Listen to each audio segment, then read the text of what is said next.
Hello and welcome back to another endgame puzzle from Dvoretsky manual. Surprisingly, when I showed this position to my friends, all of them blundered. And when I showed on my Facebook groups, more than 99% of people made the same mistake. So, are you able to win this with white? I will give you a few seconds to think.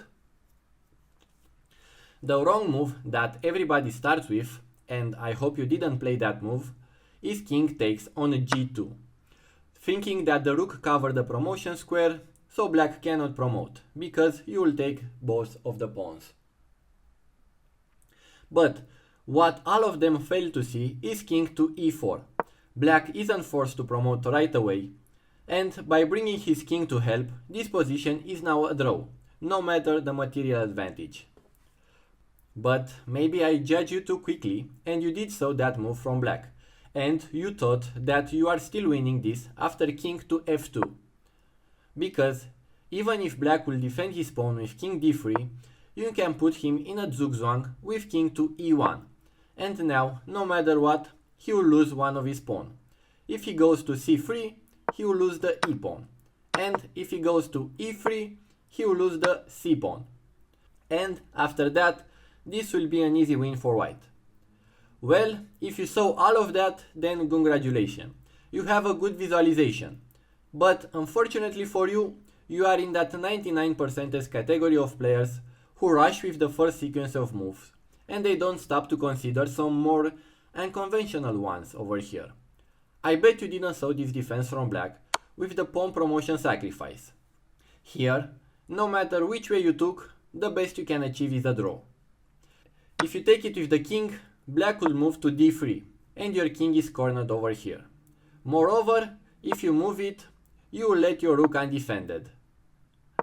And now black exchanged his last pawn for the draw. Maybe you are thinking you can save this by moving your rook to a1, but after king c3, you will soon realize that this is in vain. You don't have time to bring your rook up, because black will promote. If you are moving to c1, black will just repeat moves. Let's say you try king to f1. Black will attack your rook, and again he will sacrifice his pawn for the draw. And if you are going to take the new queen with your rook, thinking it will make a difference, trust me, it won't. Black would move to d3, and now how are you going to stop that pawn? Going back to c1 wouldn't work, because we find ourselves in this similar scenario, when your king was being cornered. Rook e3 check, king d4. And if you are going to e1, black will just repeat moves and you don't have anything else to do, and you need to accept this draw. I hope you see now why so many people messed this position, because they didn't saw that brilliant promotion sec. Now, even after knowing that king g2 is not the correct answer, this position is still very tricky and white could mess this up pretty easily. The winning move is king to f2. We have the same defense from black, and here the continuation is king takes on e2. That pawn was what kept the position together for black, and also by taking it you cover the critical squares, which are d3 and f3. After king d4, what is your next move to win this? I will give you a few seconds. I do hope you didn't say king to f2, because if you wanted to go after that g-pawn, you left your rook undefended, and black could go after it, and again he would manage to draw this.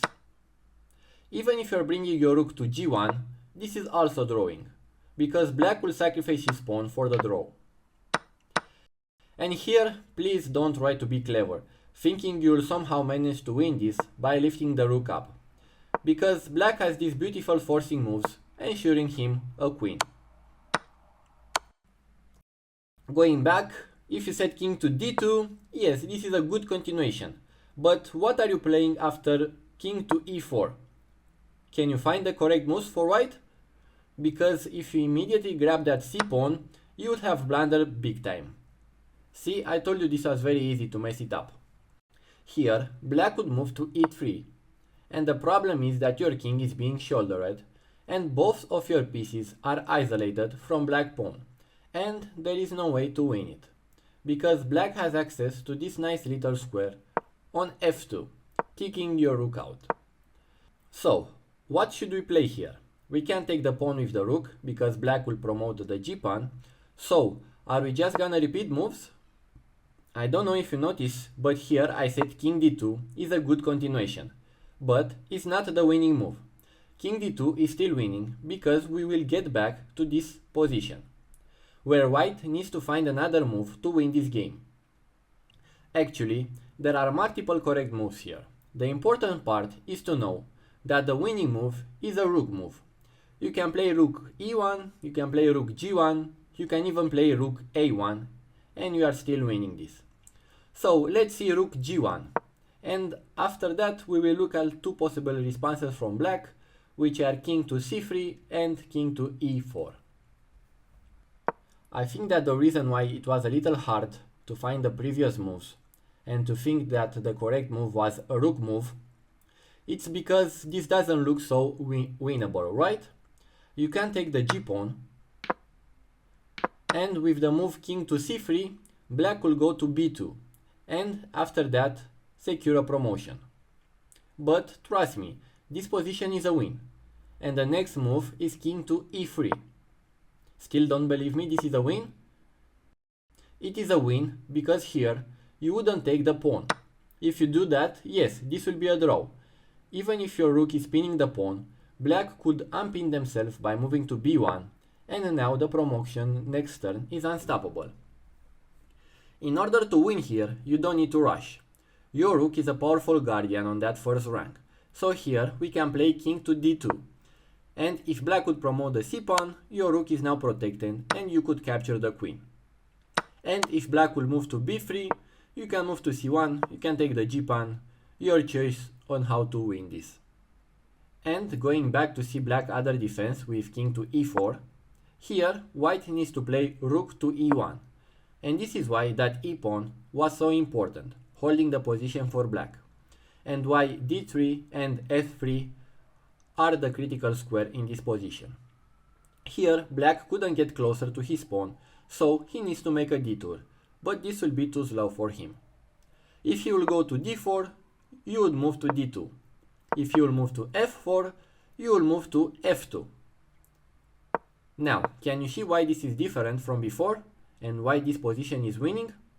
A little hint, it has to do with the rook move on e1.